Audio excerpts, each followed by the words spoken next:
Hi, welcome to this video. As you know, I've taken a bit of a break from YouTube for a couple of weeks, but it wasn't because I was lazy or had no desire to film, but because I finally, after such a long break, played an over-the-board tournament in Charlotte. The point was to hunt my last international master norm, and as some of you might already know from my Twitter or Facebook or other sources, I've succeeded. I won the tournament and got my last norm. Now my rating is 2398 or 2399, so I'm just 1 or 2 rating points away from shy of international master title. And in this video I would like to show to you the fragment of the very last round, very decisive game that actually yielded me the title. I plan on shooting a series of videos about this tournament, showing you either full games or some interesting fragments from them, starting from round 1. But let's start with this very decisive round. Typically, that's exactly where it's decided whether you've had a good tournament or not. So, leaving the opening alone, we got to this position where I had to win to get a norm, but the position by no means here, in my opinion, looks like something either side can win, especially black, who has less space.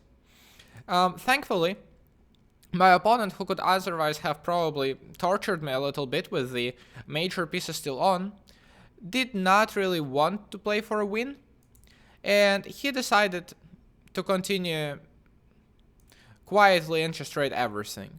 First off, instead of, say, simply activating his king, or maybe grabbing a little bit of space on the king side and maybe seeking to eventually break there, he had traded rooks and then offered me a queen trade. Now, objectively speaking, and I've already shooted even a video about playing objectively, I should trade queens and I should make a draw. However, the problem is draw doesn't give you the title and the win does. And so, strangely enough, it's better to, lose 2 or 3 games, but win 1 in this position rather than, let's say, draw 4 or 5, because the difference between draw and a win is so major. And so I've decided to keep the pieces on. Even though I understood likely, this is not the best thing to do. Now I think if white just goes h4, king f2, knight g3, he might have a slight advantage, and really he is not risking, but at least we still have more pieces on. My opponent, though, played a little more waitingly. He tried to bring his knight onto b4, possibly coming over to c6, or maybe preparing some ideas like queen a6. And I immediately tried generating some play on the king side, which of course should not really be happening unless something goes terribly wrong for white, but I have to try. Now, he played h3, I took, played king f7, possibly looking to activate my queen. He went king to g2, knight to g6, bishop to e1, white's trying to possibly bring the bishop over to g3, and most importantly, stop my knight from coming to h4 at any point. Queen c8. I, to be honest, don't really have threats, and to be honest, it's a bit of a weird feeling to even be showing such a position to you, because it really feels like just a draw. Like, why would we shuffle pieces back and forth? But again, we have to try. So I'm making his life a little uncomfortable, possibly having some sacrifices in mind. Like, let's say if white made some random move, he actually already has to be concerned, because after taking, now this pawn would be lost, and for example, if say king f2, queen e4, white actually has a weakness on c4, black is hitting the knight, his f-pawn may start running. If the knight moves, this knight can come to h4 or f4, and actually, white's already in major trouble, perhaps even lost. So it has to be a little careful. And he continued king g3. I went queen h8, possibly hinting that there could be a room for some check. He went king g2. I tried to see what's up. And here, if queen c8 had been played, it would just be a draw by repetition. Actually, funnily enough, there were 2 rounds more or less every day, including this day, and in the previous games that I had played before this one, for like 5 hours, my opponent claimed the 3-fold repetition twice or thrice, and actually all of them were incorrect. There was no repetition, but it was still a draw, and eventually we just agreed. So here I definitely didn't want him to claim the repetition in a correct manner, and I just played queen b8. Again, nothing's happening, just keeping the position alive for a bit. Bishop g3 and queen c8. And now actually, the king cannot return to g3, so I might be, you know, potentially looking to sacrifice. Again, let's save some move. We really have to watch out for this, because now, not only is the pawn hanging, but also if say knight f2, there is a check. If let's say king h2, there is maybe some queen f3. And actually, for example, in a position like this, the black king can always escape the checks if needed. And after say g5, king g6, white will have to watch out. It could become quite difficult for him. And objectively, I think white is even already in danger. Not just practically, but also objectively. So my opponent didn't do anything bad. He just kept waiting. And after a bit of shuffling, I've tried making some progress in the center and on the king side. But actually, this idea was somewhat suspicious. And I would like you to think why. How would you continue as white to try to prove me wrong? Please pause the video and try to take your time. Alright, I hope you did stop and try to think.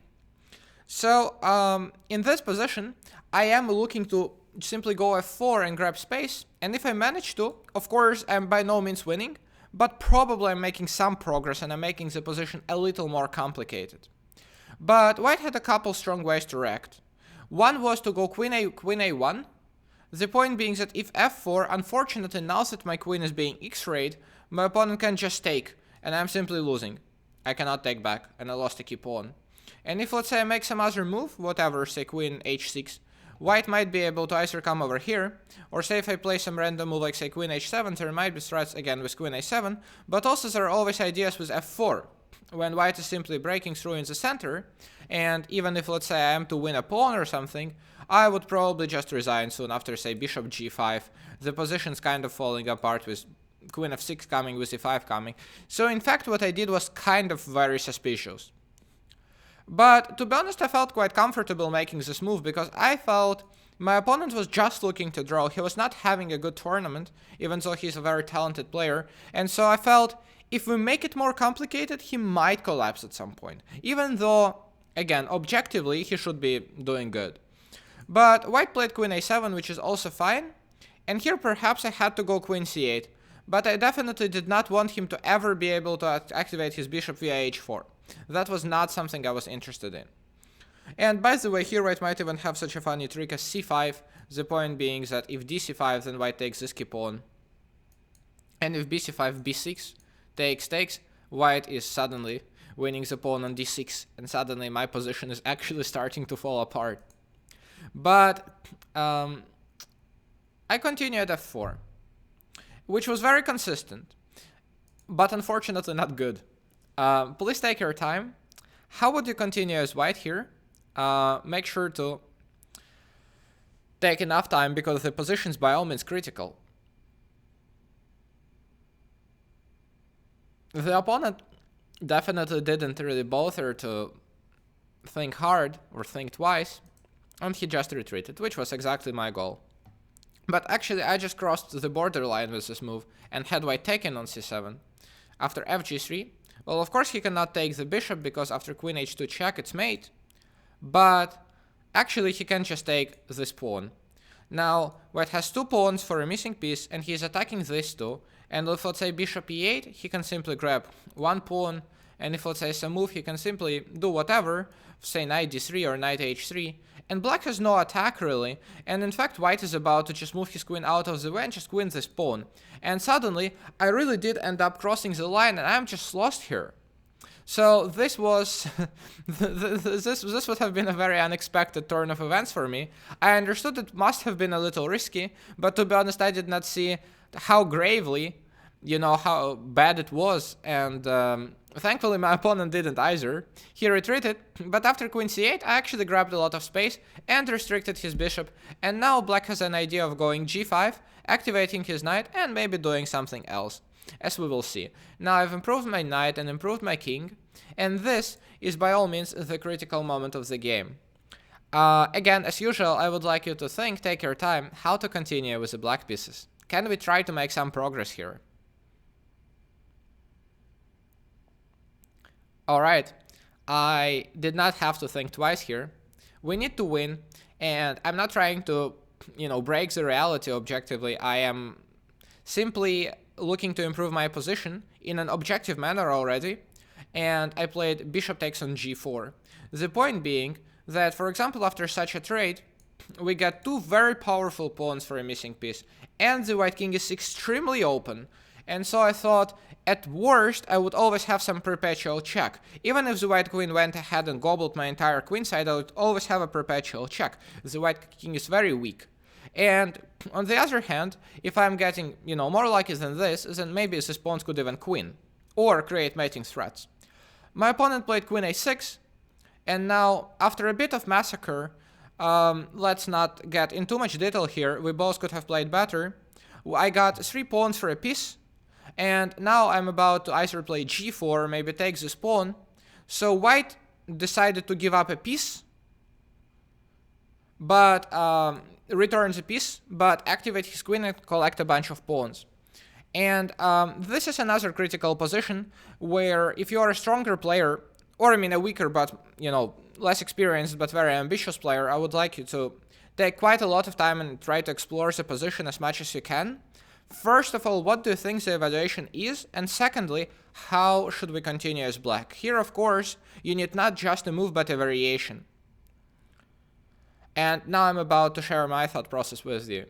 So I was probably about 40 minutes ahead on the clock, and I had spent a significant chunk of it because I thought this was by all means very, very important.